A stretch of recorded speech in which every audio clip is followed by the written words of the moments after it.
No secretary lasted a month with the jerk billionaire CEO, until the stubborn black intern arrived. Her resume hit his mahogany desk with the soft thud of a declaration of war, and Dalton Grey had no idea the fearless woman who'd just walked into his corner office was about to shatter every wall he'd spent a lifetime building. Before we get deep into the story, please let me know in the comments where you're watching from. Hit subscribe if you're hooked in and ready to enjoy the story, because tomorrow I have another beautiful story to share with you and I don't want you to miss it for anything. Now let's get into the story. The 37th floor of Grey Industries gleamed with the cold perfection of polished marble and floor-to-ceiling windows that offered a commanding view of Manhattan's skyline. But for all its beauty, the executive suite had earned a different reputation among the city's temp agencies. It was where careers went to die. Dalton Grey sat behind his imposing mahogany desk, his steel-gray eyes scanning the resignation letter from his latest secretary with the same detached interest he might show a weather report. Patricia Henderson had lasted 3 weeks and 2 days. Longer than most, but still pathetically short of the record, which currently stood at exactly 1 month, held by a woman who'd apparently developed stress-induced insomnia and fled to a commune in Vermont. "Sir." His assistant manager, Bradley, hovered nervously in the doorway. "The temp agency says they're having difficulty finding a replacement." Dalton's jaw tightened imperceptibly. At 34, he'd built Grey Industries from a modest investment firm into a global empire worth $12 billion.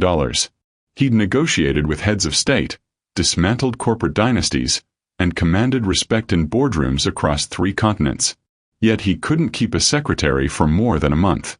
"Define difficulty," he said, his voice carrying the same chill as the air conditioning that kept his office at a constant 68 degrees. Bradley's Adam's apple bobbed. "They've blacklisted us, sir. Apparently, we're what they call a high-risk placement." "What do you think makes a workplace so toxic that even temp agencies refuse to send people there? Share your thoughts in the comments below."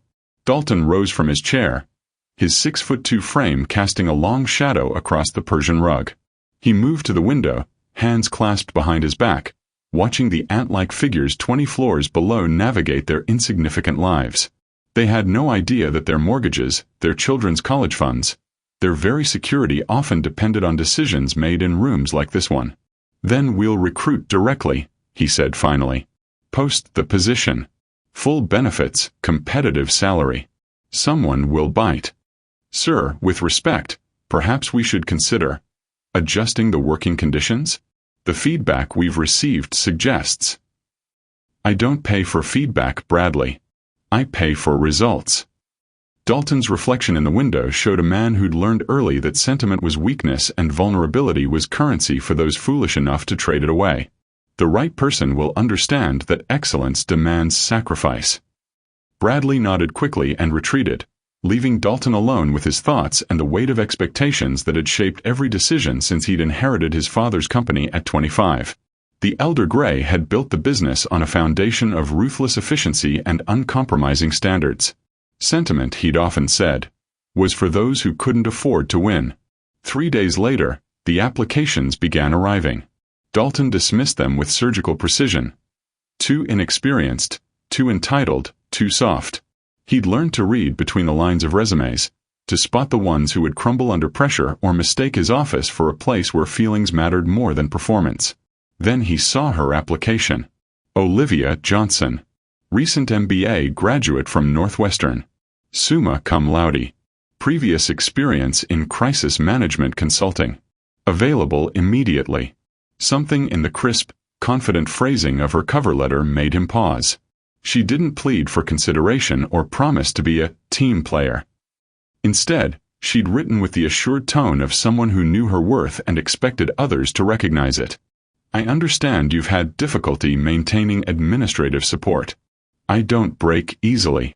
Dalton found himself reading the sentence twice. It was either breathtaking arrogance or refreshing honesty. In his experience, the two often went hand in hand.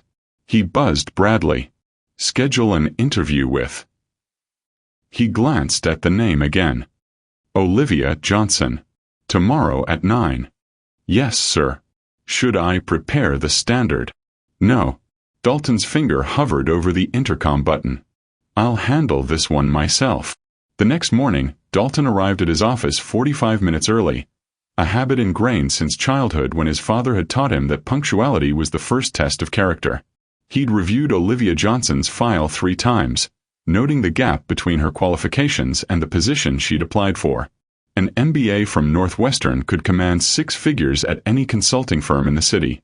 So why was she interested in a secretary position that paid a fraction of that? At exactly 9 o'clock, Bradley's voice crackled through the intercom. "Ms. Johnson is here, sir. Send her in." The door opened, and Dalton's first thought was that Olivia Johnson moved like she owned the room. She was tall, maybe 5'8" in heels, with rich brown skin and natural hair styled in a professional crown that somehow managed to look both polished and defiant. Her navy blue suit was well-tailored but not expensive, and she carried herself with the kind of confidence that couldn't be bought or taught. "Mr. Grey." She extended her hand, and her grip was firm, neither limp nor overly aggressive. "Thank you for seeing me." "Ms. Johnson." He gestured to the chair across from his desk, noting how she waited for him to sit before settling into her own seat. Good. She understood protocol. "I have to ask, you're overqualified for this position." "Significantly so." Olivia's smile was polite but didn't reach her eyes. "I prefer to think of myself as appropriately qualified for any challenge." "This isn't a challenge. It's a job. A demanding one, but still just a job." "With respect, sir, if it were just a job, you wouldn't be conducting this interview personally, and temp agencies wouldn't be avoiding your office like a plague site." Dalton's eyebrows rose fractionally. In 3 sentences, she'd managed to acknowledge his status, challenge his characterization, and reference his reputation. Impressive. "You've done your research." "I always do." She leaned forward slightly, her dark eyes never leaving his. "I know that 37 secretaries have quit in the past 3 years. I know that the average tenure is 18 days.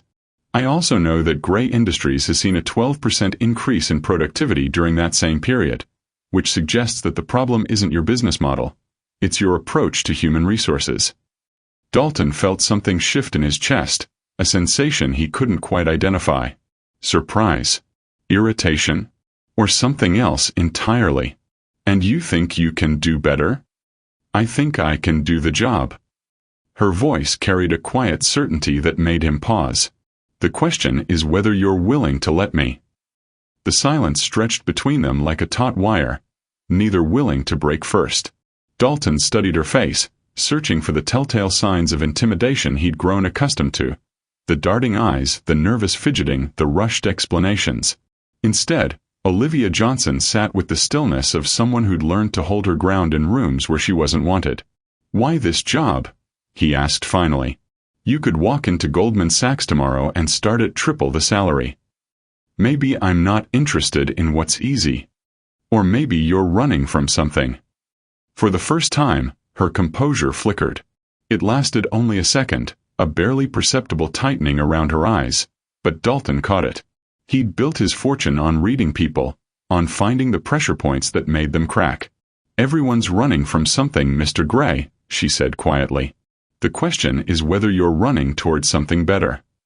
The answer surprised him with its honesty. Most people in his office spent their time trying to impress him with fabricated confidence.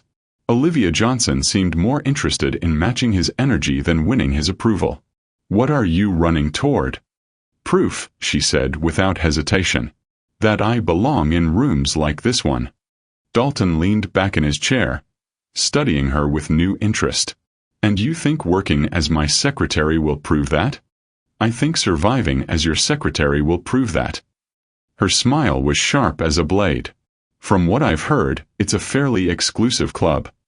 Despite himself, Dalton felt the corner of his mouth twitch. When was the last time someone had made him want to smile in a business meeting? "The pay is $75,000, he said briskly, pushing the unfamiliar sensation aside. "Health benefits, 2 weeks vacation, which you won't take. Hours are 7:30 to whenever I say you can leave. I don't repeat myself, I don't accept excuses, and I don't coddle feelings. If you're looking for a mentor or a friend, you're in the wrong building. I'm looking for an opportunity to prove myself." Nothing more. Good. He stood, extending his hand. You start Monday. Bradley will handle the paperwork. Olivia rose gracefully, her handshake as firm as before. Thank you for the opportunity, Mr. Grey. Don't thank me yet, Ms. Johnson. Wait until you've made it through your first week. As the door closed behind her, Dalton found himself staring at the spot where she'd stood. In 15 minutes, Olivia Johnson had managed to do something no one else had accomplished in years. She'd surprised him. The realization was both intriguing and deeply unsettling. He buzzed Bradley. Cancel my lunch with the Peterson Group. I want a full background check on Olivia Johnson by end of day. Sir, we already ran the standard. Not standard. Full. I want to know where she grew up, why she really left consulting, and what she's not telling me. Yes, sir. Should I also prepare for the usual orientation process? Dalton paused. The usual orientation process was his way of testing new hires. Impossible deadlines, contradictory instructions, the kind of pressure that separated the determined from the desperate. It had been refined over years of trial and error, designed to reveal character flaws before they became problems. No, he said finally. I'll handle Ms. Johnson's orientation personally. Across town, Olivia Johnson sat in a tiny cafe nursing a cup of coffee she couldn't afford, staring at the phone number written on a napkin. She'd gotten the job. After 3 months of rejections, of being told she was overqualified or not quite the right fit, she'd finally found someone willing to give her a chance, even if that someone was reportedly the most difficult man in Manhattan. Her phone buzzed with a text from her sister. How did it go? Are you working for Satan himself? Olivia smiled despite herself. Got the job. And he's not Satan. More like Lucifer with better suits. Be careful, Liv. Rich white men who go through that many assistants have issues. Don't we all? Olivia typed back. Besides, I didn't come this far to play it safe. She thought about her cramped studio apartment in Brooklyn, about the mountain of student loans that followed her like a shadow, about the way her mother's voice had cracked when she'd called to say she might have to sell the house.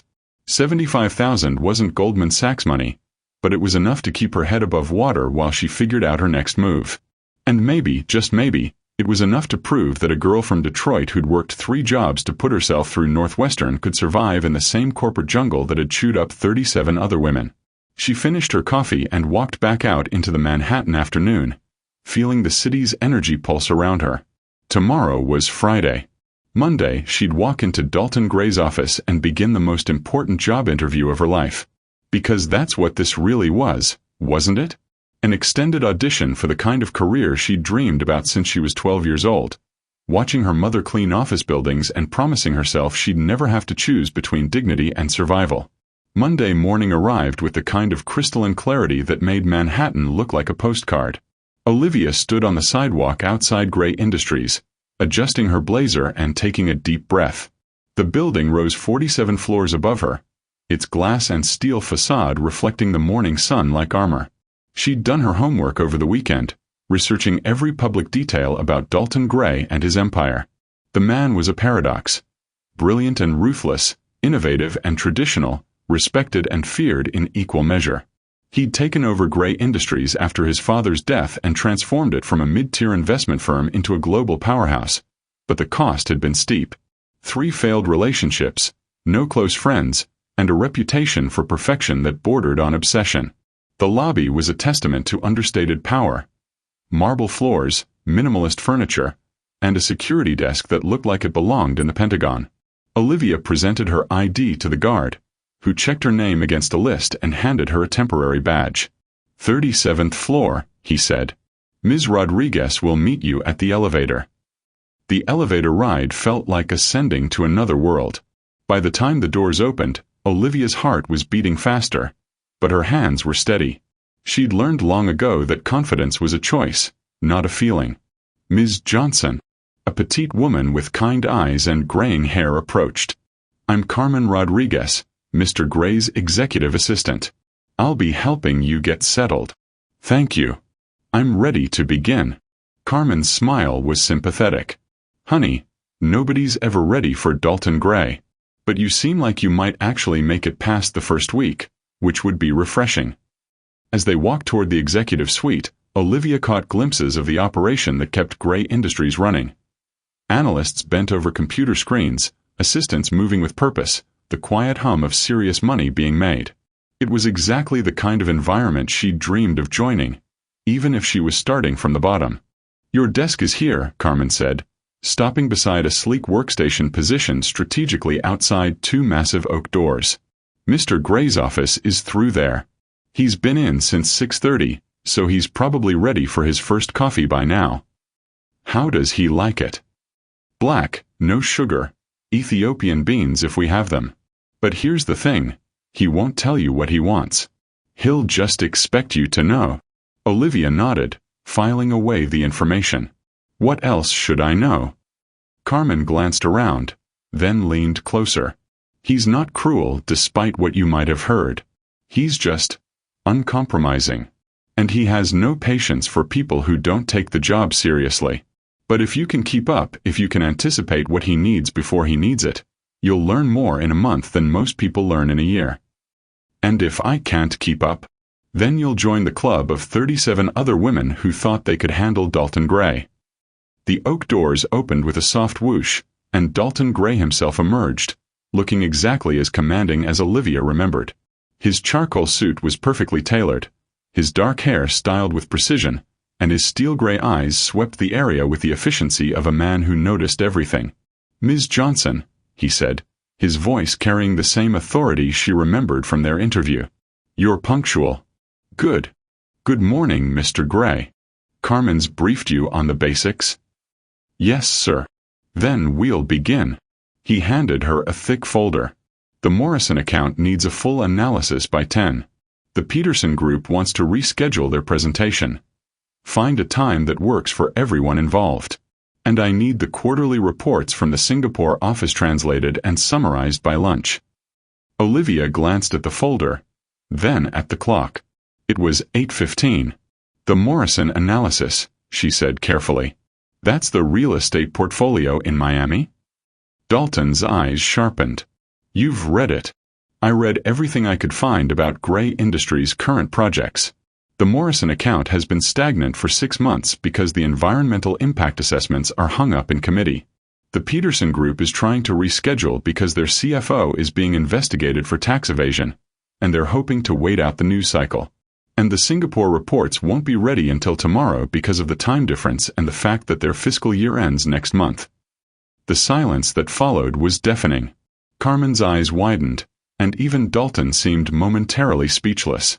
"So," Olivia continued, setting the folder down calmly, "would you like me to prioritize the Morrison analysis anyway, or should we focus on damage control for the Peterson situation?" Dalton Grey stared at her for a long moment, and Olivia had the distinct impression that she'd just passed some kind of test she hadn't known she was taking. "Ms. Rodriguez," he said finally, never taking his eyes off Olivia, "I think we can cancel the usual orientation process." "Yes, sir." "Ms. Johnson, my office." Now. As the oak doors closed behind them, Olivia couldn't shake the feeling that she'd just crossed a threshold from which there was no turning back. Dalton's office was a study in controlled power. Floor-to-ceiling windows dominated one wall, offering a panoramic view of Manhattan that made the city look like a personal kingdom. The other walls were lined with awards, photographs of handshakes with world leaders, and a single oil painting that Olivia recognized as a Rothko, worth more than most people's houses. "Sit," Dalton commanded, gesturing to the chair across from his desk. But instead of taking his own seat, he remained standing, hands clasped behind his back as he studied her like a specimen under a microscope. "You did your homework," he said finally. "I always do. Most people who sit in that chair spend the first week trying to impress me with how hard they work. You walked in here and dismantled 3 of my assignments before 9 a.m. Olivia met his gaze steadily. "Would you prefer I pretend not to know what I know? I'd prefer you explain how you know it." The question hung in the air like a challenge. Olivia had anticipated this moment, the inevitable probe into her methods, her sources, her motivations. In her experience, powerful men didn't trust intelligence they couldn't control.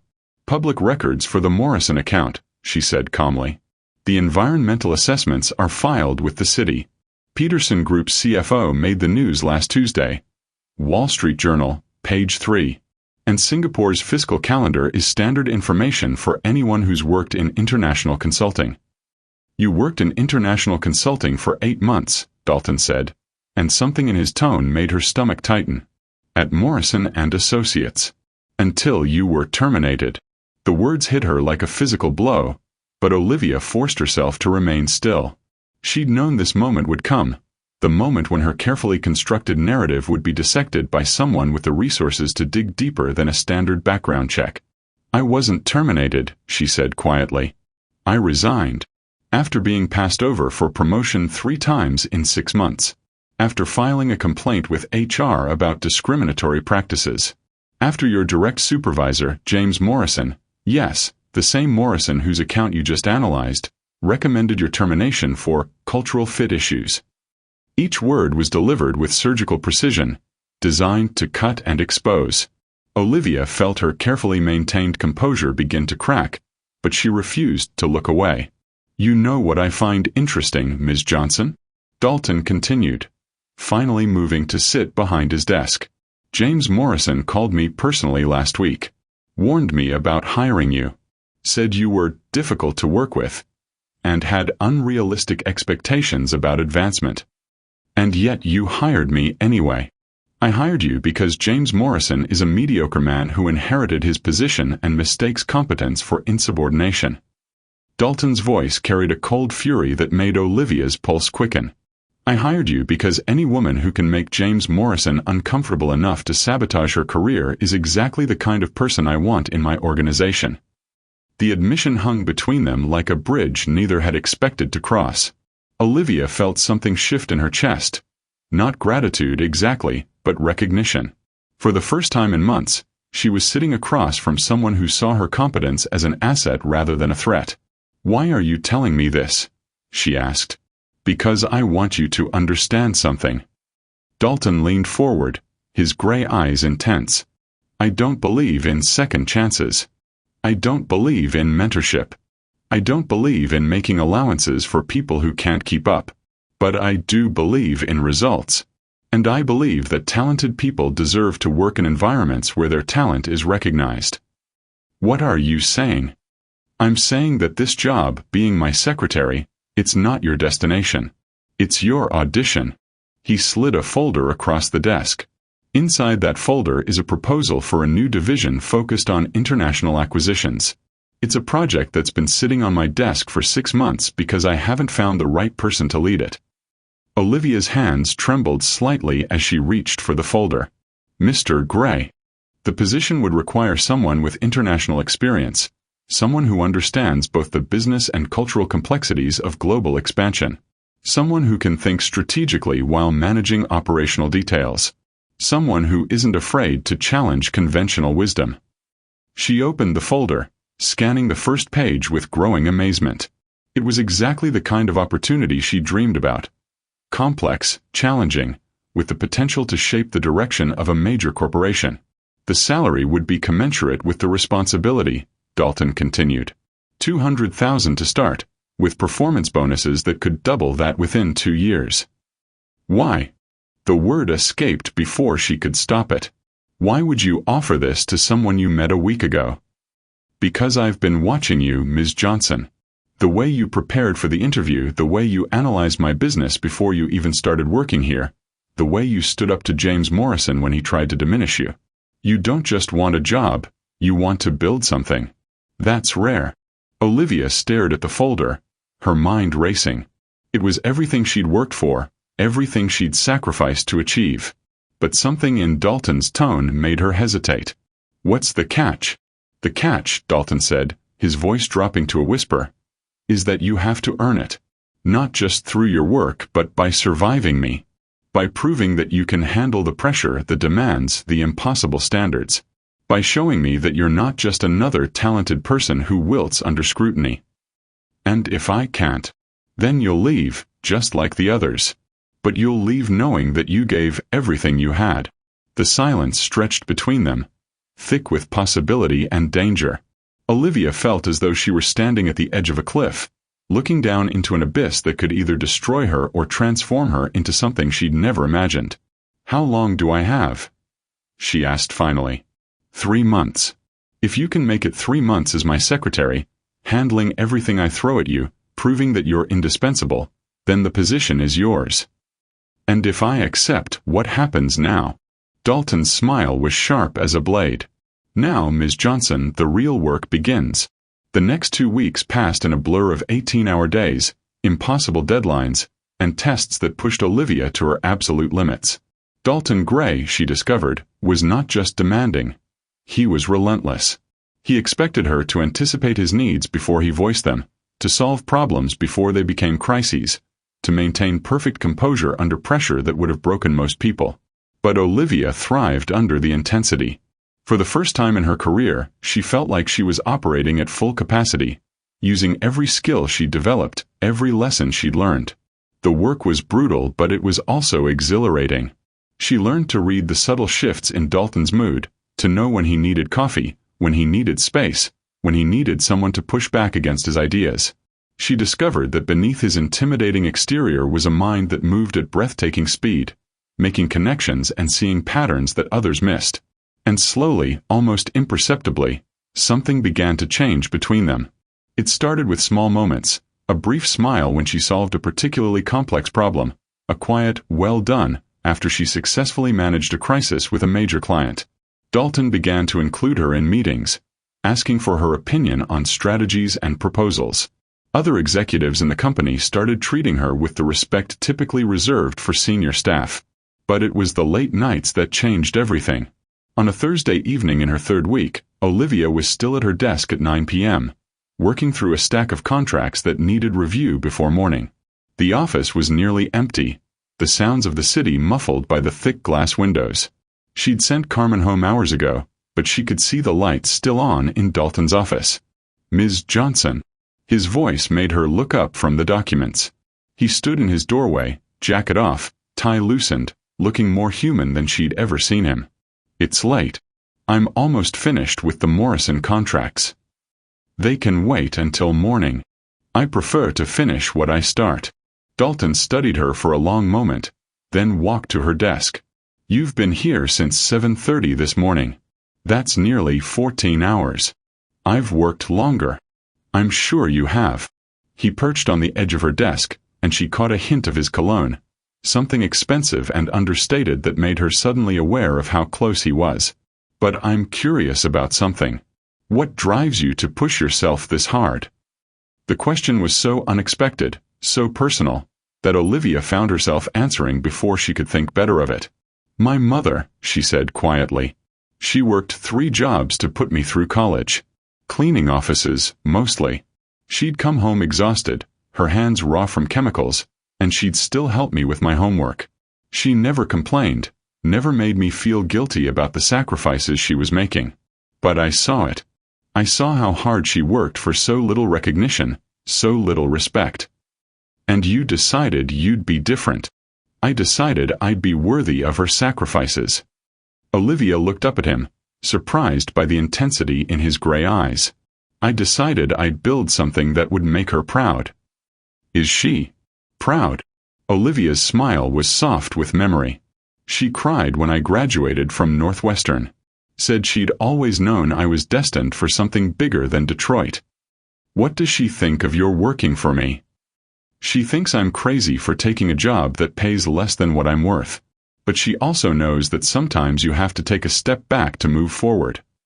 Dalton was quiet for a long moment, his gaze fixed on something beyond the windows. "My father built this company with his bare hands," he said finally. "Worked 16-hour days, 6 days a week for 20 years. He used to tell me that success was the only thing that mattered, that everything else was just weakness dressed up as virtue." "Do you believe that?" "I used to." He looked at her then, and something in his expression made her breath catch. "But lately I've been wondering if maybe he was wrong.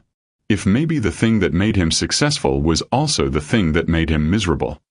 The confession hung between them like a secret, intimate and dangerous.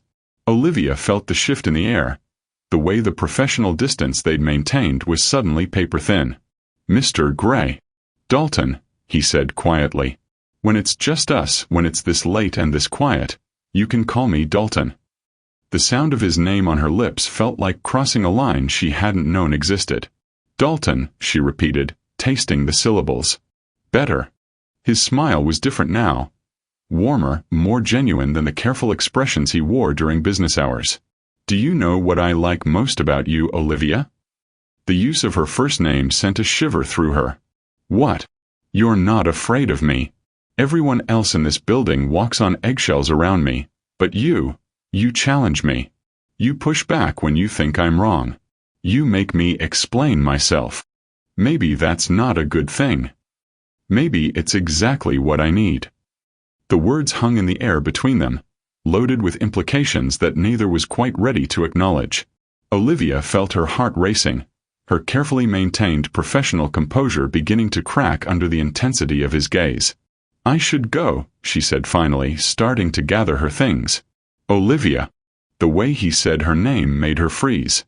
"Have dinner with me." "I don't think. Not as your boss. Not as part of some professional obligation. Just have dinner with me." The request was so unexpected, so contrary to everything she thought she knew about Dalton Grey, that she found herself speechless. This was dangerous territory, the kind of complication that could destroy everything she'd worked for. But as she looked at him, seeing past the intimidating exterior to the man beneath, she realized that maybe she'd been building walls of her own.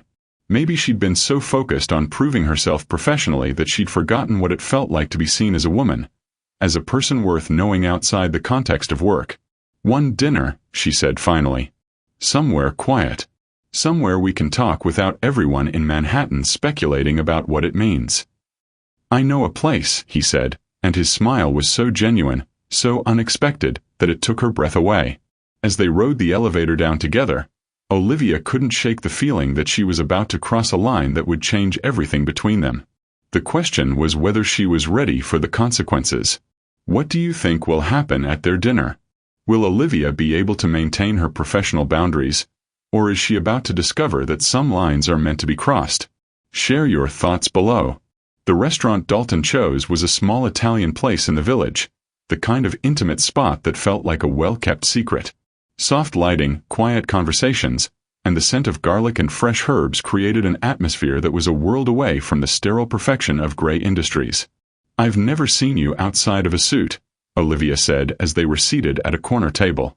She'd changed into a simple black dress that hugged her curves without being obvious about it, and she'd noticed the way Dalton's eyes had lingered when he'd picked her up. "I've never seen you with your hair down," he replied, and something in his voice made her pulse quicken. She'd let her natural curls fall freely around her shoulders, abandoning the professional style she wore to the office. It felt like shedding armor, revealing a part of herself she rarely let others see. "Tell me something about yourself that isn't in your résumé," he said after they'd ordered wine. "That's a dangerous question."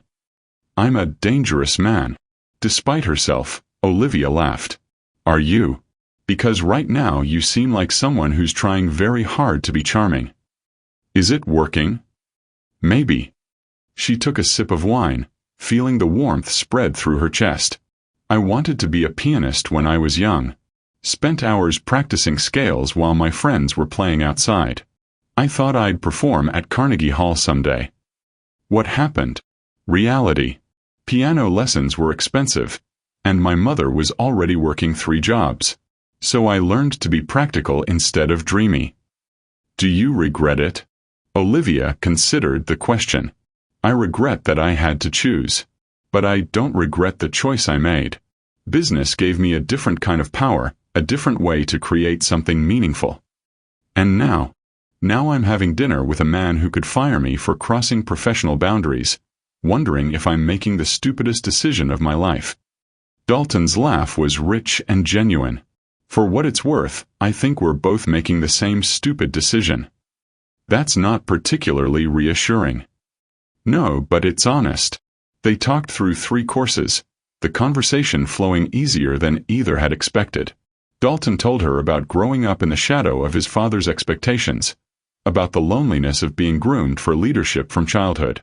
Olivia shared stories about Detroit, about the strength of her community, about the way her mother had taught her to find dignity in any honest work. "I've been thinking about what you said," Dalton said as they shared dessert. "About taking a step back to move forward. And I think maybe I've been moving forward for so long that I forgot to look around and see what I was leaving behind." "What do you think you left behind?" He was quiet for a long moment, his fingers tracing patterns on the tablecloth. "The ability to connect with people. The capacity to trust. The belief that someone could care about me for reasons that have nothing to do with my bank account." The admission was so raw, so vulnerable, that Olivia felt her breath catch. "Dalton, I know this is complicated," he said, reaching across the table to cover her hand with his. "I know that I'm your boss, that there are a dozen reasons why this is a terrible idea. But I also know that I haven't felt this alive in years, and I think maybe that's worth the risk." The touch of his hand sent electricity through her entire body. She looked down at their intertwined fingers, his pale and manicured, hers darker and strong, and saw more than just physical contact. She saw possibility, danger, and the kind of connection she'd been afraid to hope for. "What are you saying?" she whispered. "I'm saying that I want to see where this goes. I'm saying that you make me want to be better than I am. I'm saying that maybe the most important merger I'll ever negotiate is the one between who I've been and who I could become." The words hung between them like a promise and a threat. Olivia felt herself standing at the edge of that cliff again, looking down into the abyss of possibility. "If we do this," she said finally, "there have to be rules. Boundaries. I won't be just another conquest, another item on your agenda." "You could never be just another anything," he said, and the certainty in his voice made her heart race. The job is separate. What happens between us personally doesn't affect your professional evaluation. You still have to earn that position, still have to prove yourself. But you'll do it because you're exceptional, not because of anything that happens outside the office.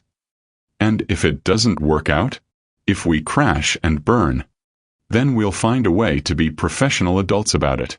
"But Olivia—" He lifted her hand to his lips, pressing a soft kiss to her knuckles that made her entire body hum with awareness. "I don't think we're going to crash and burn. I think we're going to fly." As they walked back to his car, Olivia felt the city's energy pulsing around them differently than before. The lights seemed brighter, the sounds more vivid, the very air charged with possibility. She was about to embark on the most dangerous professional relationship of her life, and she'd never felt more alive. But as Dalton opened the car door for her, she caught a glimpse of her reflection in the window and saw something that made her pause. In her eyes was a hunger she'd never seen before, not just for success, not just for recognition, but for something deeper. Something that scared her more than any boardroom confrontation or impossible deadline. She was falling for Dalton Grey, and she wasn't sure if that made her the smartest woman in Manhattan or the most foolish. The next morning, Olivia arrived at the office 15 minutes early, her stomach churning with a mixture of anticipation and dread. How did you face someone across a conference table when just 12 hours earlier, he'd kissed you good night in the lobby of your building with a tenderness that had made your knees weak? She'd barely slept, replaying every moment of their dinner, every word, every touch. The way Dalton had looked at her when he'd walked her to her door. The way he'd cupped her face in his hands before kissing her. Soft at first, then deeper when she'd responded. The way he'd whispered her name like a prayer before reluctantly stepping back. "Good morning, Ms. Johnson." Carmen's voice made her jump. "You're here early. I wanted to get a head start on the day." Carmen studied her with knowing eyes. And I suppose it has nothing to do with the fact that Mr. Gray's been pacing his office since 7 a.m. Heat flooded Olivia's cheeks. "I don't know what you mean." "Honey, I've been working here for 15 years. I know the signs of a man who's got something more than quarterly reports on his mind." Carmen's smile was gentle but pointed. "Just be careful. Office romances are tricky, especially when there's a power imbalance." Before Olivia could respond, the familiar sound of Dalton's office door opening made them both turn. He emerged looking perfectly composed in a navy suit, his hair styled with military precision, but Olivia caught the way his eyes lingered on her face, the subtle softening of his expression. "Ms. Johnson," he said formally, but there was warmth in his voice that hadn't been there before. "I need to review the Peterson contracts before the 10 o'clock meeting." "Of course, Mr. Grey." Their fingers brushed as she handed him the folder, the brief contact sending electricity up her arm. For a moment, their eyes met, and she saw the same hunger she'd glimpsed the night before, carefully controlled but unmistakably present. "Also," he added, his voice dropping slightly, "I'll need you to stay late tonight. There are some international matters that require your attention." The way he said international matters made her pulse quicken. It was their code, she realized. Their way of creating opportunities to be alone together without raising suspicions. "Of course, sir. I'll clear my schedule." As he turned to go back into his office, Olivia caught Carmen watching them with an expression that was equal parts concern and amusement. "Like I said," Carmen murmured, "be careful." The day passed in a blur of meetings and phone calls, but Olivia found herself hyper-aware of every interaction with Dalton. The way he leaned slightly closer when they reviewed documents. The way his hand lingered on her shoulder when he stood behind her chair. The way he found excuses to call her into his office, ostensibly for business but really just to be near her. By 5 p.m., the office had largely emptied, leaving them in the intimate cocoon of after-hours quiet. Dalton appeared at her desk, jacket off, sleeves rolled up, looking more relaxed than she'd seen him during business hours. "Ready for those international matters?" he asked, and his smile was private, meant only for her. "Always." He led her into his office, closing the door behind them. The moment they were alone, the careful professional distance they'd maintained all day evaporated. Dalton reached for her, pulling her into his arms, and she melted against him as if she'd been waiting all day for this moment. "I've been thinking about you all day," he murmured against her hair. "That's probably not good for productivity." "Probably not." He pulled back to look at her, his hands framing her face.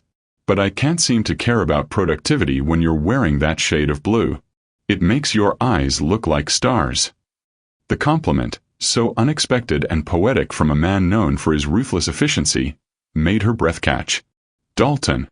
"I know," he said, understanding her unspoken concern. "We're playing with fire. But maybe I'm tired of being careful. Maybe I'm tired of living a life that's all strategy and no feeling." And what happens when people find out? When the board of directors realizes their CEO is sleeping with his secretary? "Then we'll deal with it.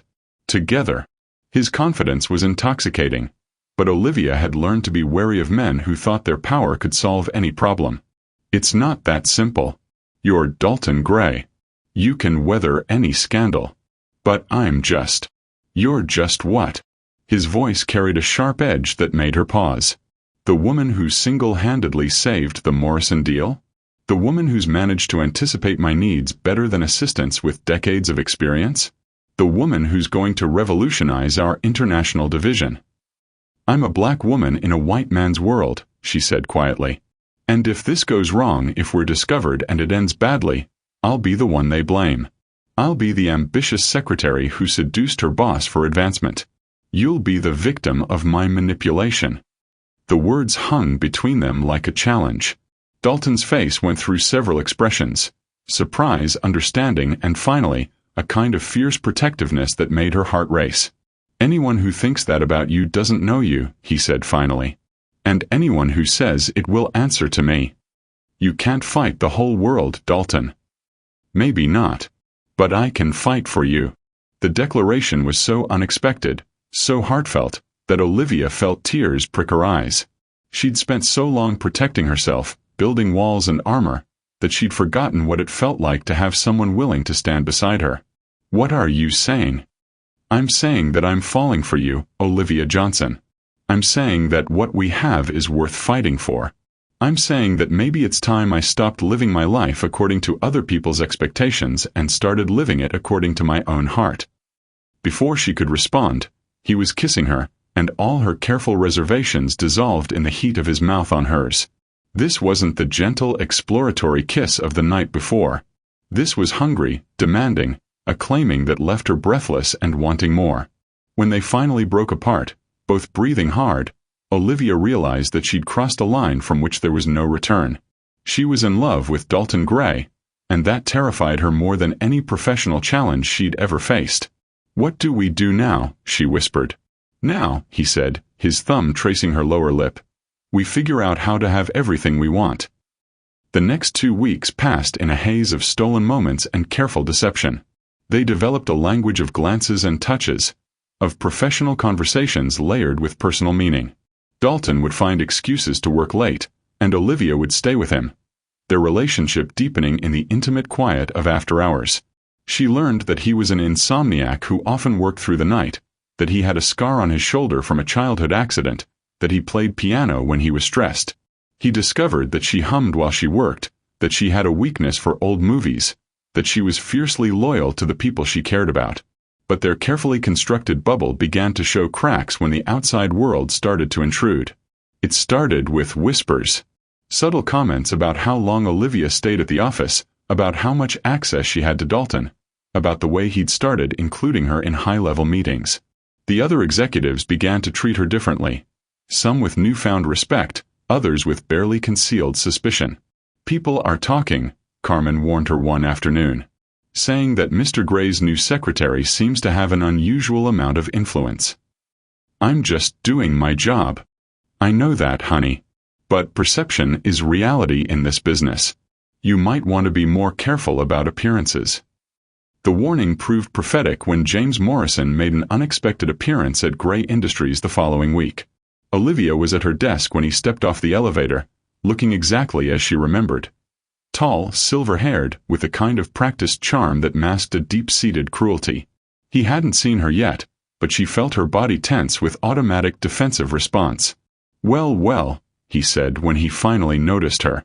"If it isn't little Olivia Johnson. I have to say I'm surprised to see you here, Mr. Morrison."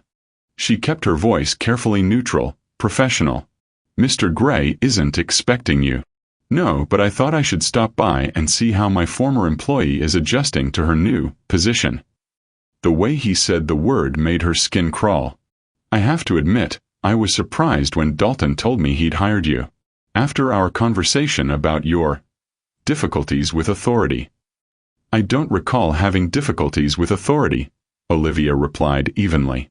"I recall having difficulties with incompetence." Morrison's smile turned predatory. "Still as charming as ever, I see. Tell me, does Dalton know about your tendency to overreach?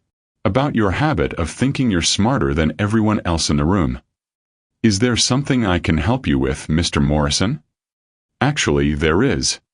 He leaned against her desk, invading her personal space in a way that made her want to recoil. "I'm curious about your relationship with your new boss. You seem to have gained his trust remarkably quickly." The implication was clear, and Olivia felt her carefully maintained composure begin to crack. "I'm not sure what you're suggesting." "I'm not suggesting anything. I'm simply observing that ambitious women often find creative ways to advance their careers, especially when they're working for lonely, wealthy men." "That's enough." Dalton's voice cut through the air like a blade. He'd emerged from his office without either of them noticing, and his face was a mask of controlled fury. "James, I wasn't expecting you." "Dalton." Morrison's demeanor shifted instantly, becoming oily and obsequious. "I was just having a lovely chat with your secretary. Such a dedicated employee." "Ms. Johnson is more than dedicated. She's exceptional." Dalton's voice carried a warning that made Morrison's eyes narrow. "And she deserves to be treated with respect." Of course. I was simply curious about her adjustment to corporate life. After all, she had some challenges at my firm." The only challenge she had was working for someone who couldn't recognize talent when it was sitting right in front of him. Dalton moved to stand beside Olivia's desk, a gesture that was both protective and possessive. "Now, unless you have actual business to discuss, I suggest you leave." Morrison's smile was sharp as a knife. "Actually, I do have business to discuss. The Peterson Group is considering a merger with Morrison and Associates. I thought you should know given your interest in the account. The words hit like a physical blow. The Peterson Group was one of Grey Industries' most important clients, and if Morrison managed to steal them away, it would be a devastating loss. The Peterson Group has been with Grey Industries for 15 years, Dalton said carefully. Yes, but times change. And sometimes clients begin to question whether their current partners are distracted by other matters. Morrison's gaze flicked meaningfully to Olivia. I'm sure you understand. The threat was clear, and Olivia felt her heart sink. Morrison wasn't just trying to steal a client. He was using their relationship as leverage, implying that Dalton's judgment was compromised. I think this conversation is over, Dalton said, his voice deadly quiet. Of course. But Dalton, a word of advice from an old friend. Sometimes the most dangerous threats come from the people closest to us. I'd hate to see you make a mistake that could cost you everything you've built. After Morrison left, the office felt poisoned by his presence. Olivia sat at her desk, staring at her hands, feeling the weight of what had just happened. Don't, Dalton said, appearing beside her. Don't let him get in your head. He's going to destroy you because of me. He's going to try to destroy me because he's a petty, vindictive man who can't stand that I'm more successful than he is. The Peterson Group will make their decision based on results, not gossip. Dalton's voice was firm, but she could hear the concern beneath it. We'll fight this, Olivia. We'll fight it together. But as she looked at him, saw the determination in his eyes, she couldn't shake the feeling that their happiness was built on a foundation of sand. Morrison had made it clear that their relationship was a weapon that could be used against them. And she was beginning to realize that love, no matter how strong, might not be enough to protect them from the wolves circling outside their door. Do you think Olivia and Dalton's relationship can survive the pressure from people like Morrison? What would you do if you were in Olivia's position? Fight for love or protect your career? Let me know your thoughts. That evening, they worked late again, but the easy intimacy of previous nights was replaced by tension. Dalton tried to maintain normalcy, but Olivia could see the stress in the tight line of his shoulders, the way he kept checking his phone for updates on the Peterson situation. Talk to me, he said finally, abandoning his laptop to move to the couch where she was reviewing contracts. About what? About whatever's going through your head. About what Morrison said. About the look on your face that tells me you're planning to do something noble and stupid. Despite everything, Olivia smiled. Noble and stupid. It's a very specific look.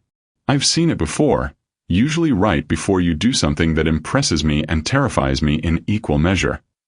She set down the contracts and turned to face him fully. What if he's right? What if we're being selfish? What if our relationship really is putting everything you've built at risk? Then it's my choice to make. Is it? What about your employees? What about the people who depend on this company for their livelihoods? What about your legacy? Dalton was quiet for a long moment, and when he spoke, his voice was thoughtful. My father built this company by sacrificing everything personal for professional success.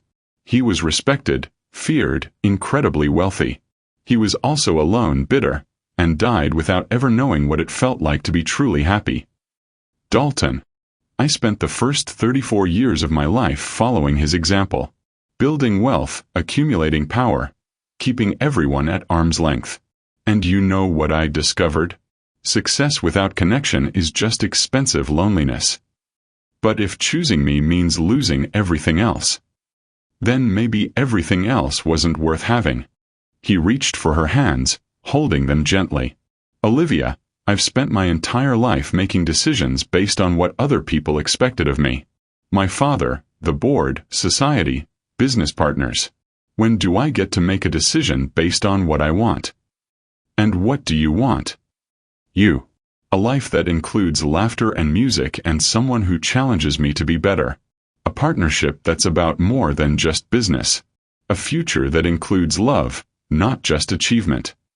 The words were everything she dreamed of hearing, but they also scared her more than any threat Morrison could make, because they meant that the stakes were even higher than she'd realized. What if I'm not worth it? She whispered. What if you're worth everything? He kissed her then, soft and sweet and full of promise. And as she melted into his arms, Olivia tried to ignore the voice in her head that whispered that sometimes love wasn't enough, that sometimes the world was too cruel and the obstacles too high. But she also couldn't ignore the way her heart raced when he touched her, the way she felt complete in his arms, the way she'd never felt more like herself than when she was with him. Whatever came next, whatever battles they'd have to fight, she was in this completely. And maybe, just maybe, that would be enough. The crisis hit on a Tuesday morning in October, swift and devastating as a hurricane making landfall. Olivia arrived at the office to find Carmen waiting by the elevator, her usually composed face etched with worry. "We need to talk," Carmen said quietly, guiding her toward an empty conference room. "Before you go upstairs." "What's wrong?" Carmen closed the door and turned to face her, her expression grave. "The Peterson Group called an emergency board meeting yesterday. They're pulling their account." Olivia felt the blood drain from her face. "What? Why?" James Morrison presented them with some very compelling evidence about irregularities in Grey Industries' management structure. He suggested that certain decisions were being made based on personal relationships rather than business judgment. "He told them about me and Dalton. He didn't have to be explicit. He just raised questions about your rapid advancement, your access to confidential information, your unusual level of influence over Mr. Grey's decisions. The Peterson Group's board is very conservative, very traditional." The implication was enough. Olivia sank into a chair, her mind racing. How much are we talking about? 40 million in annual revenue. Plus the symbolic value. If Peterson leaves, other clients will start questioning their relationships with us too. "Where's Dalton?" "In his office, on damage control calls. He's been here since 5 a.m. Carmen's voice softened. "Olivia, there's more. The board of directors has called an emergency meeting for this afternoon. They're going to ask Mr. Grey to explain the situation. And if he can't, then they'll ask for his resignation." The words hit like physical blows. Olivia pressed her hands to her stomach, feeling nauseated. Everything Morrison had threatened was coming true. Her relationship with Dalton wasn't just costing them clients, it was threatening his entire career. "There's something else," Carmen continued gently. "Someone leaked your original job application to the business press. The story's going to break this afternoon. Overqualified secretary raises questions about CEO's judgment." That's the headline. Olivia closed her eyes, seeing her carefully constructed future crumbling around her. "They're going to destroy us both. Not if you make the right choice." "What choice?" Carmen leaned forward, her eyes compassionate but firm. "You resign. Today. You issue a statement saying that you've accepted a position elsewhere, that your relationship with Mr. Grey has been purely professional, and that you're grateful for the opportunity to work at Grey Industries. And throw Dalton under the bus? Save him. Save his company. Save the jobs of everyone who works here." Carmen's voice was urgent. "He cares about you, Olivia. More than I've ever seen him care about anyone. But if you love him, you'll do what's best for him, not what's best for you." The suggestion hit like a slap. Walk away from everything. The job, the opportunity, the man she'd fallen in love with. Sacrifice her happiness to protect his reputation. And what about the international division position? What about proving that I belong in rooms like this? Honey, sometimes proving you belong means knowing when to leave. Olivia made her way to Dalton's office in a daze, her mind churning with Carmen's words. She could hear his voice through the door, sharp and authoritative as he worked to contain the damage. When she knocked, there was a pause before he called for her to enter. He looked exhausted, his usually immaculate appearance rumpled from a night of crisis management. His tie was loosened, his hair disheveled, and there were dark circles under his eyes. But when he saw her, his expression softened with relief. "Thank God," he said, rising from his desk. "I was afraid you'd heard the news and—" "I heard." She stayed by the door, not trusting herself to get closer. "Carmen told me everything. We're going to fight this, Olivia. I've got the best lawyers in the city working on a response. I've scheduled meetings with every major client to reassure them personally. We're going to turn this around. At what cost? Whatever it takes. Even if it means losing everything you've built? Dalton moved toward her, his eyes intense. Everything I've built means nothing without you. The declaration should have made her heart soar. Instead, it broke it completely. Because she could see the truth in his eyes. He would sacrifice everything for her, even if it destroyed him.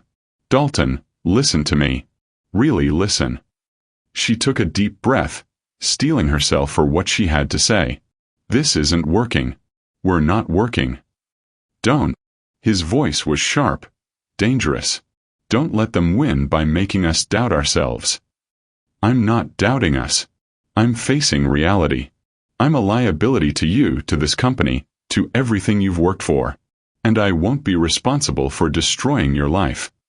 You're not destroying anything. You're the best thing that's ever happened to me. Then why does it feel like everything is falling apart? The question hung between them like a challenge. Dalton's face went through several expressions. Denial, anger, and finally, a devastating understanding. Because maybe it has to, he said quietly. Maybe everything has to fall apart before we can build something better. Or maybe we're just not meant to be together. I don't believe that.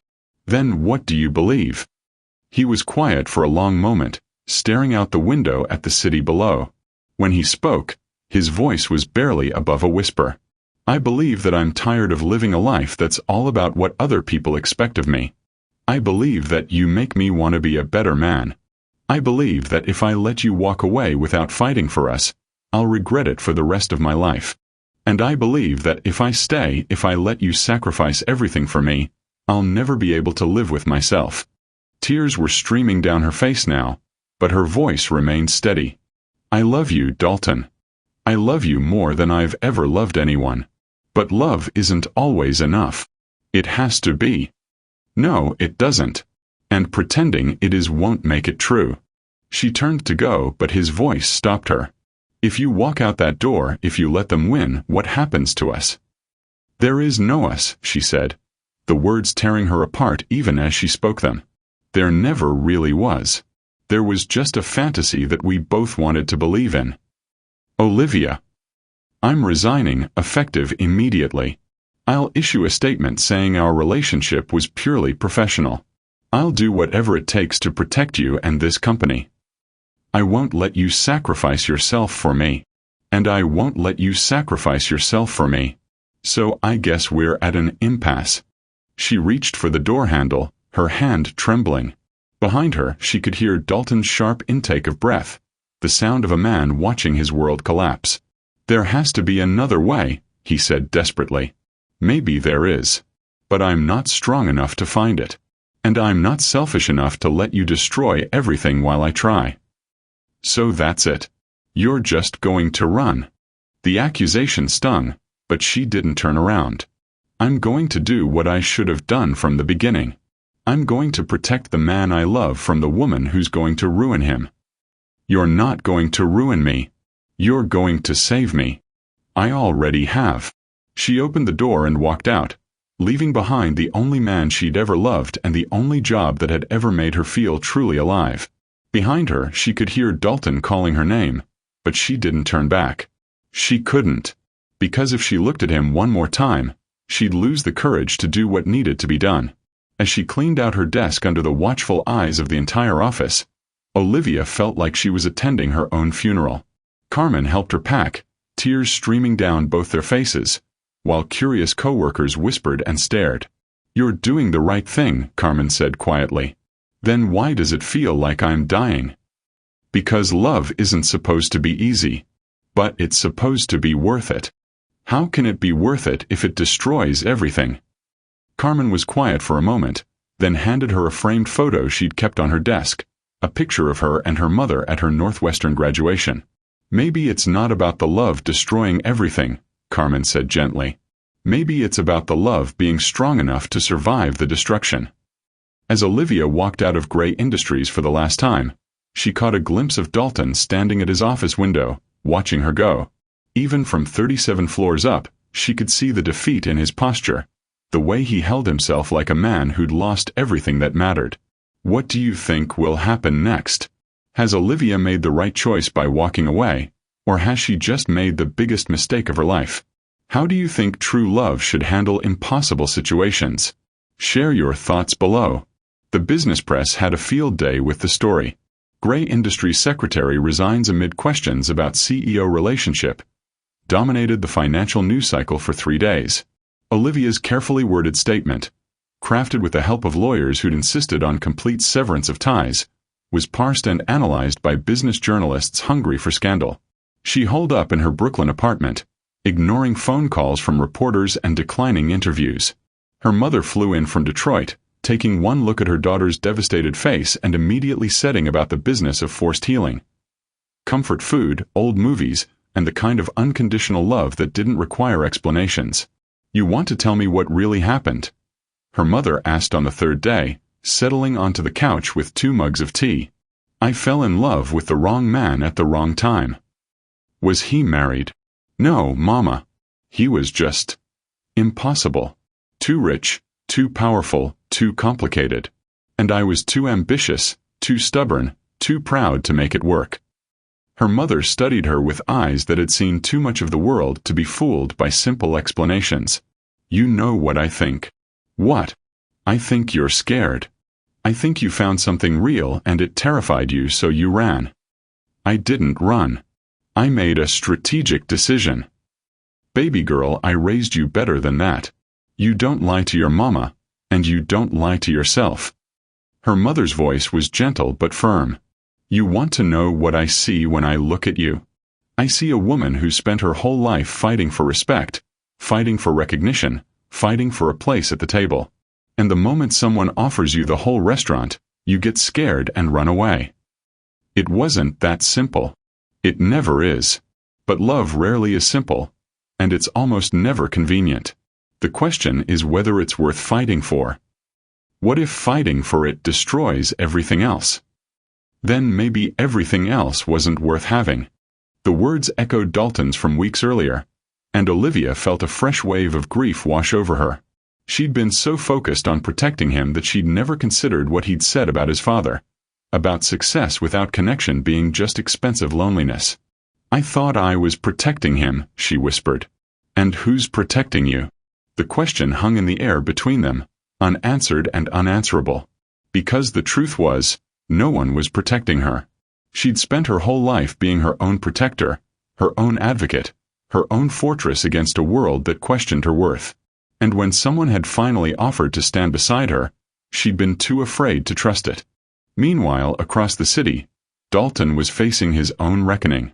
The board meeting had been brutal. 3 hours of pointed questions about his judgment, his priorities, his fitness to lead. He'd weathered it all with characteristic composure, but the cost had been high. The Peterson Group was gone. 2 other clients had quietly indicated they were reassessing their relationships with Grey Industries, and the company's stock had taken a significant hit. The board wants your assurance that there will be no repeat of this situation, board member Margaret Townsend had said, her voice carrying the weight of ultimatum. They want to know that your personal life won't continue to interfere with your professional responsibilities. My personal life is no longer a concern, Dalton had replied, the words tasting like ash in his mouth. Ms. Johnson has resigned, and I have no intention of pursuing any similar relationships in the future. Good. Because frankly, Dalton, we can't afford another scandal like this. Your leadership has been exemplary, but leadership requires sacrifice. Personal sacrifice. The familiar refrain, his father's words, echoing through another generation. Success requires sacrifice. Personal feelings are weaknesses. Love is a luxury you can't afford. But as Dalton sat in his empty office that night, staring at the desk where Olivia had worked with such dedication and brilliance, he wondered if maybe the real sacrifice was giving up the one thing that had made all the success worthwhile. He picked up his phone 3 times to call her, and 3 times he set it down. She'd made her choice. She'd walked away to protect him, to save his company, to preserve everything he'd built. The least he could do was respect that choice, even if it was killing him. On Friday afternoon, exactly 1 week after Olivia's resignation, Dalton received an unexpected visitor. James Morrison swept into his office with the kind of smug satisfaction that made Dalton's hands clench into fists. "Dalton, my boy. I hope you don't mind me dropping by unannounced. I was in the neighborhood and thought I'd see how you're holding up." "What do you want, James?" "Direct as always." "I like that about you." Morrison settled into the chair across from Dalton's desk without invitation. "I wanted to discuss a proposition. The Peterson Group has asked me to handle their account, and I think there might be some opportunities for collaboration." "You mean the account you stole by spreading gossip about my personal life?" "I prefer to think of it as providing concerned clients with relevant information about their business partner's stability." Morrison's smile was razor-sharp. "But that's all in the past now. I'm here to talk about the future." "I'm listening." "I'm willing to recommend that Peterson reconsider their relationship with Grey Industries. I might even be able to convince them to increase their investment. All it would take is a small gesture of good faith." "What kind of gesture?" "A partnership. Morrison and Associates could handle Peterson's account, with Grey Industries as a junior partner. We'd split the fees 60-40, with Morrison taking the larger share, of course." Dalton stared at him in disbelief. "You want me to give you control of one of my biggest clients and pay you for the privilege?" "I want you to be practical. The business world is all about relationships, Dalton. And right now, your relationships are somewhat compromised. I'm offering you a way to rebuild trust, to show that you're committed to sound business practices." "By surrendering to extortion?" "By acknowledging reality. You made a mistake, Dalton. You let personal feelings cloud your judgment. Now you need to pay the price for that mistake." The words hung in the air like a challenge. Dalton looked at Morrison, at his smug expression, his entitled posture, his casual cruelty, and felt something crystallize inside him. This was the world he'd inherited, the world his father had thrived in. A world where power was everything, where personal connections were weaknesses to be exploited, where love was a luxury that successful people couldn't afford. But it was also a world where men like Morrison could destroy careers and relationships with impunity, where talented women like Olivia were treated as threats to be eliminated rather than assets to be valued, where the price of success was measured in loneliness and compromise. "You know what, James?" Dalton said finally, his voice deadly quiet. "I think you're right. I did make a mistake." Morrison's smile widened. "I'm glad you're being reasonable. My mistake was thinking that I had to choose between love and success. My mistake was believing that I had to sacrifice my happiness to maintain my reputation. My mistake was letting a woman who loves me walk away because I was too much of a coward to fight for her." "Dalton. But the biggest mistake would be doing business with you." Dalton stood, his voice gaining strength with each word. "So here's my counteroffer. Get out of my office. Stay away from my clients. And if you ever again try to use someone's personal life as a weapon in business, I'll destroy you so completely that you'll never work in this industry again." Morrison's face went white with rage. "You're making a serious error in judgment." "No, I'm making the first clear-headed decision I've made in weeks. I'm choosing to fight for what matters instead of surrendering to what's expected. You'll regret this. Maybe. But I'll regret letting fear make my decisions for me even more." After Morrison left, Dalton sat alone in his office, his heart pounding with a mixture of terror and exhilaration. He'd just declared war on one of the most vindictive men in Manhattan. He'd chosen love over safety, hope over certainty. Now he just had to find the woman he loved and convince her to take the same leap of faith. Dalton found her 3 days later at a small cafe in Brooklyn, the same one where she'd celebrated getting the job that had changed both their lives. She was sitting by the window, nursing a cup of coffee and staring out at the street with the hollow look of someone who'd lost everything that mattered. He stood outside for a full minute, just watching her, drinking in the sight of her face after the longest week of his life. She looked tired, fragile in a way that made his chest ache. Her natural hair was pulled back in a simple ponytail, and she wore jeans and a sweater that made her look younger, more vulnerable than the polished professional he'd fallen in love with. When he finally entered the cafe, she looked up at the sound of the bell, and her eyes widened in shock. "Dalton, what are you doing here?" "I came to apologize," he said, sliding into the seat across from her without invitation. "And to ask you to come home." "I can't. Just listen. Please." He leaned forward, his eyes intense. "I've been thinking about what you said. About love not being enough. About protecting me from the consequences of our relationship. And I think you're wrong. Not about the love that's more than enough. But about the rest of it. About running away being the solution." Olivia shook her head, her eyes filling with tears. "You don't understand. I've destroyed everything. Your reputation, your business relationships, your company's stock price. You haven't destroyed anything. You've revealed something. The difference between the people who matter and the people who don't. The difference between success built on fear and success built on integrity. The Peterson Group was never really ours if they could be swayed by gossip and implications. And James Morrison made a serious tactical error when he tried to use our relationship as leverage." "What do you mean?" Dalton's smile was sharp as a blade. "I mean, I've spent the last 3 days making some very interesting phone calls. It turns out that Morrison and Associates has been engaging in some questionable business practices. Inflated billing, conflicts of interest, a few clients who are very unhappy with the service they've been receiving." "Dalton, what did you do?" "I fought back. I stopped being defensive and started being strategic. I reached out to every client Morrison tried to turn against us and offered them something he couldn't. Complete transparency, ethical business practices, and the kind of personalized service that only comes from a company that actually cares about results." Olivia stared at him in amazement. And we've gained 3 new clients in the past week. Major ones.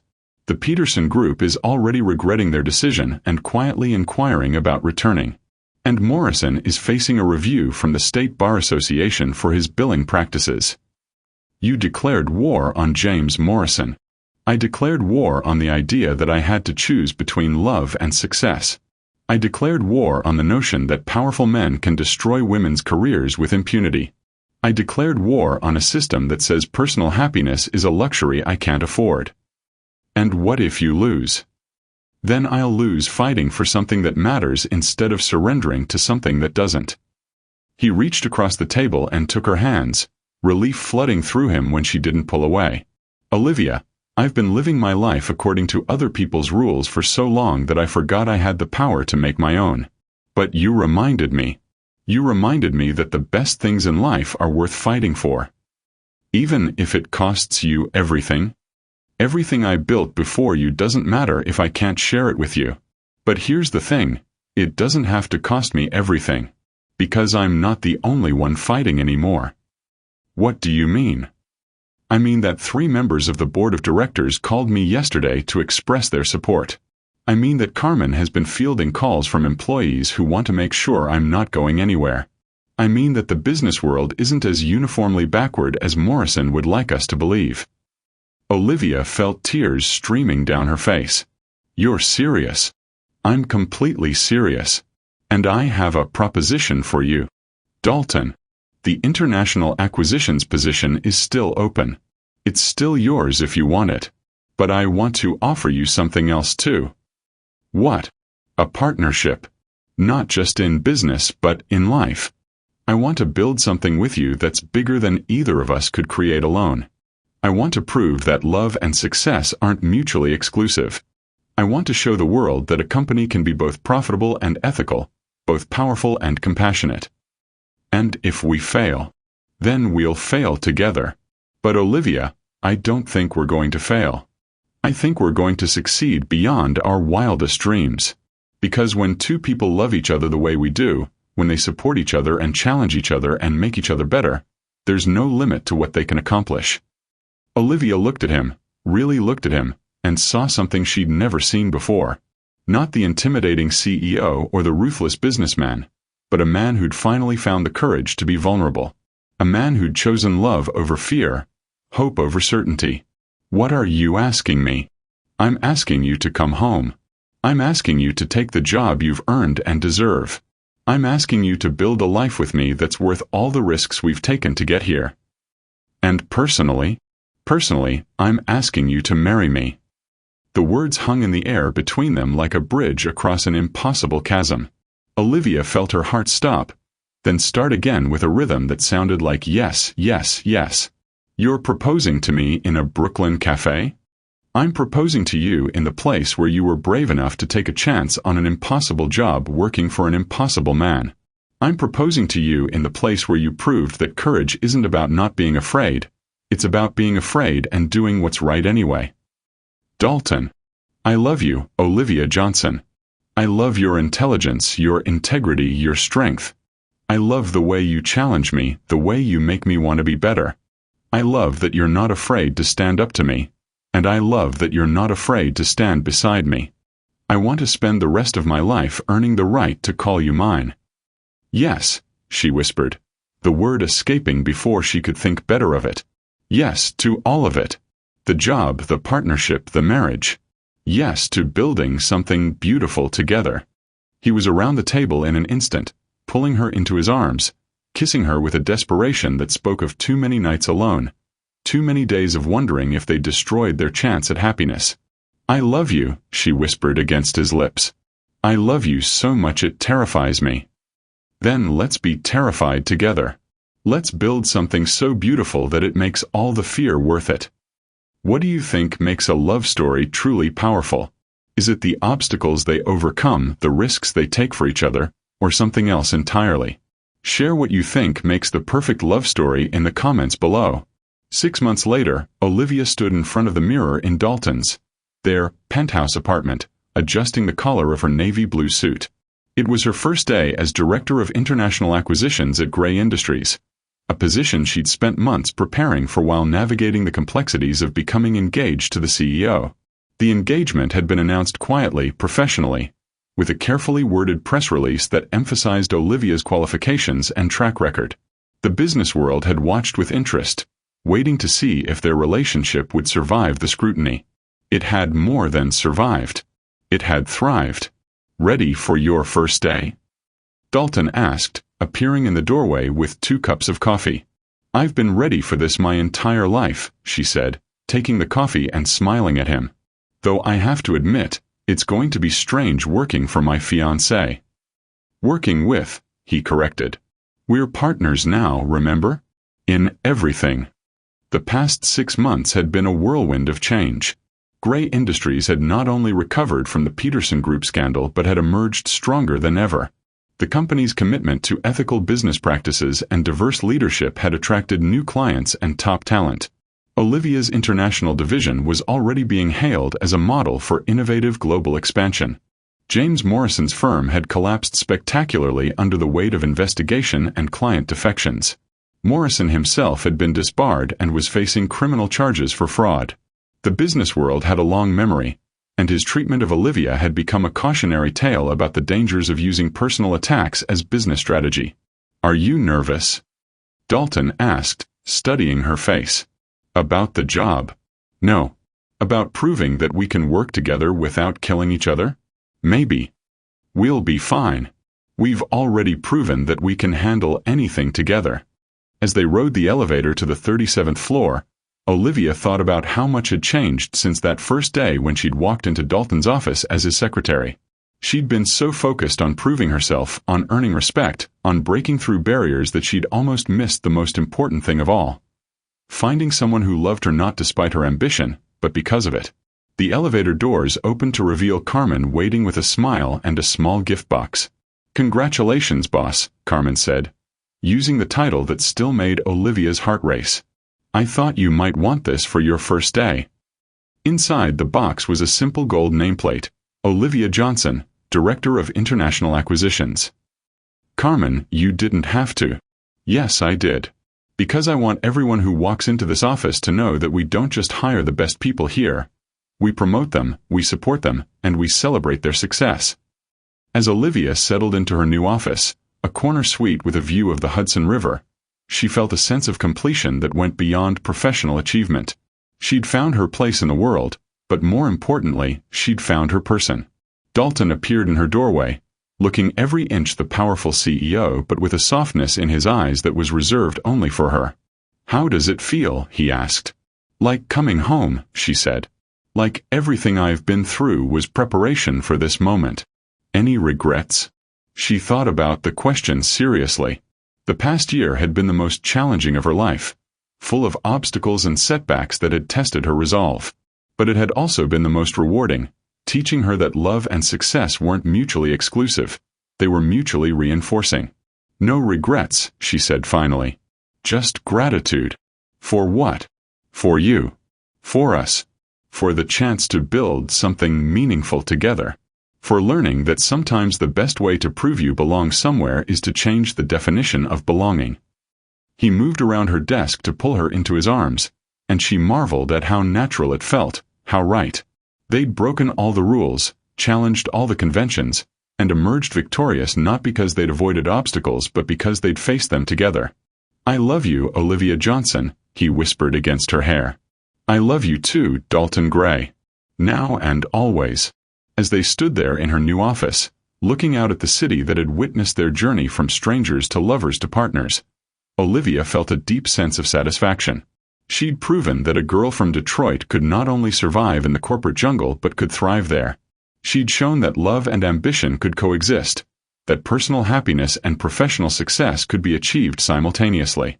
But most importantly, she'd learned that the best victories aren't won alone. They're won with someone who believes in you, who fights beside you, who makes you better than you ever thought you could be. The intercom buzzed, and Carmen's voice filled the office.